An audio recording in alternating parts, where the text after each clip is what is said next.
There were 5 people in the car, so it was my brother, 4 of her friends, and all of the 5 people passed away that night. The worst thing in my whole entire life that I had to do was call him and tell him that his girlfriend passed away in an accident.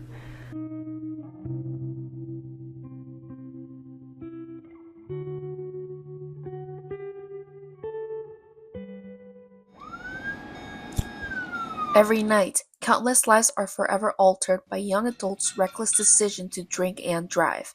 Brian and Elisa were involved in a car accident caused by a drunk driver, where they lost their sister and daughter, Carmen. Carmen was pronounced dead on the scene. Her mother, 48-year-old Elisa Diaz, was a passenger in the car, along with Carmen's brother, 22-year-old Brian Criales.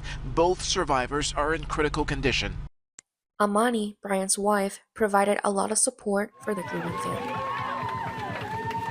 Yo despierto en el hospital. Y digo, ¿dónde estoy?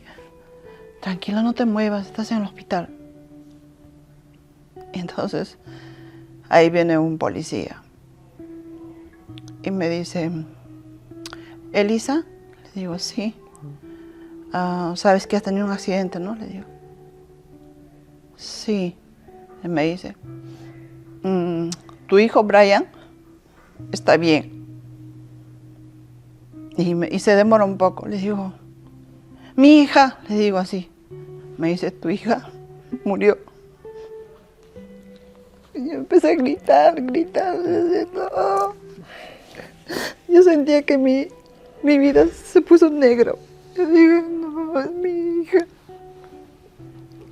Y empecé a gritar.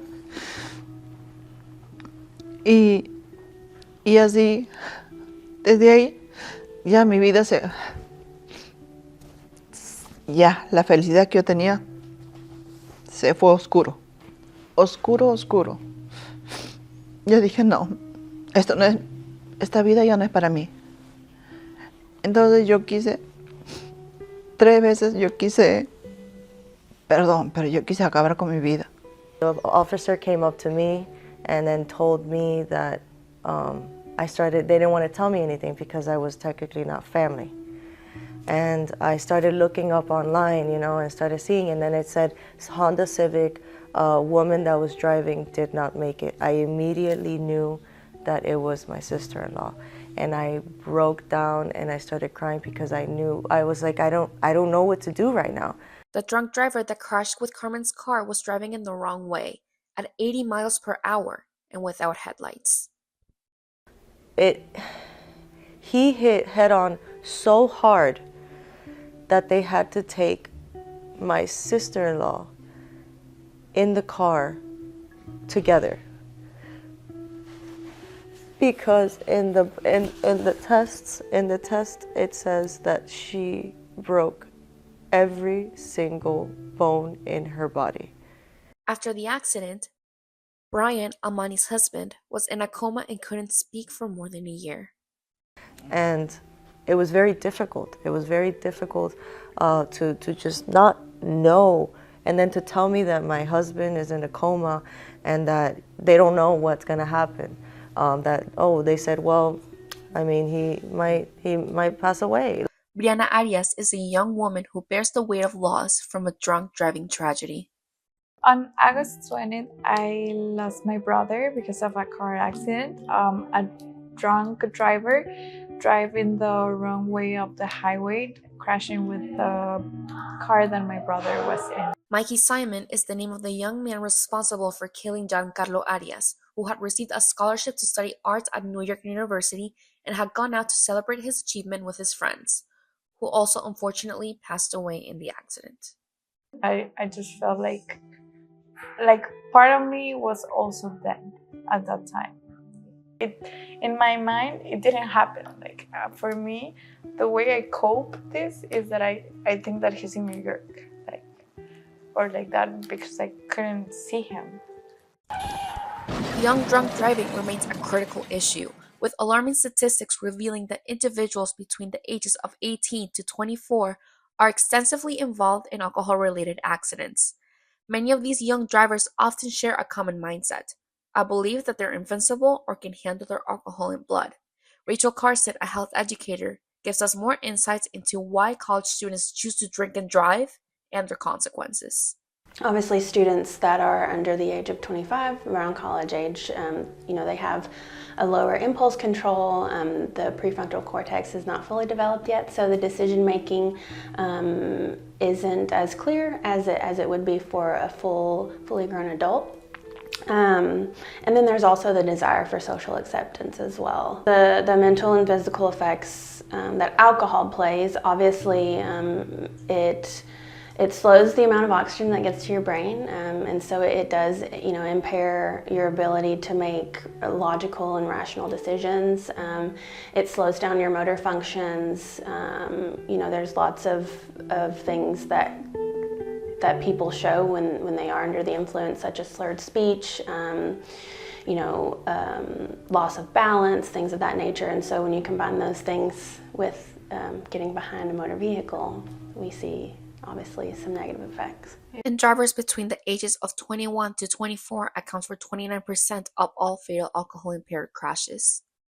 Alcohol is the leading cause of traffic fatalities in the U.S., according to the National Traffic Safety Administration. Drinking and driving kills 37 people a day in the U.S. The consequences of drinking and driving extend far beyond the victims. Officer Deglis Chavarrias has more on the legal outcomes of driving drunk. There's a financial consequence. If you were to get stopped for a DUI, at a minimum, if you were arrested for a DUI, you would probably be looking at $10,000 between attorneys, fines. That's just that. You're looking at a suspension of your license for a minimum of 1 year if it's your first time, or subsequent years if it's your second time, for longer periods of time. On severe cases such as fatality, it affects everyone. Your family, your loved ones, your parents. The Medley Police Department uses these fatal vision goggles to give presentations at local schools, showing students how vision is profoundly affected by alcohol, attempting to raise awareness and prevent this social issue from happening.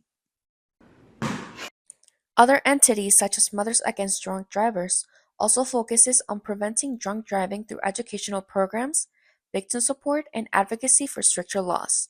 MAD also organizes community events to honor victims and encourage responsible choices. However, these tragedies sadly keep occurring. Angela Mangovin endured her daughter's loss to a drunk driver. So the phone rang maybe around 5:30 in the morning, and it was my older daughter, and I could hear like sirens. I could hear sirens in the background, and she was just like saying, "Mom, we were in an accident, and Kaylee, she won't wake up. She won't wake up." So I was like, where are you? Where are you? So I ran, it wasn't far. I was literally like not even a mile from my house. Got in my car, ran out of here like a bat out of hell, and ran. It was right near a gas station, and she was there on the ground, and of course, she was. It was really weird. It was a Friday the 13th. Prevention and education are key to ending these senseless tragedies, but it starts with each individual's choice. The choice to never get behind the wheel after drinking.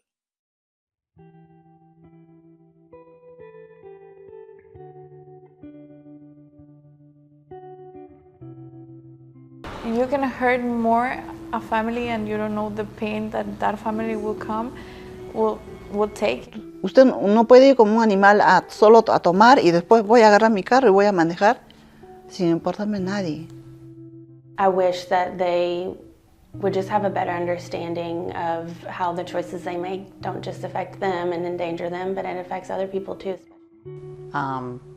Losing a loved one, it's never get them back, and then that split decision that they made can just cause such a ripple effect. A person is drunk driving, it's not an accident. They're choosing what to do, and I believe that there's many choices out there in order to, other than drunk driving. Don't do it. It's very simple. Don't do it.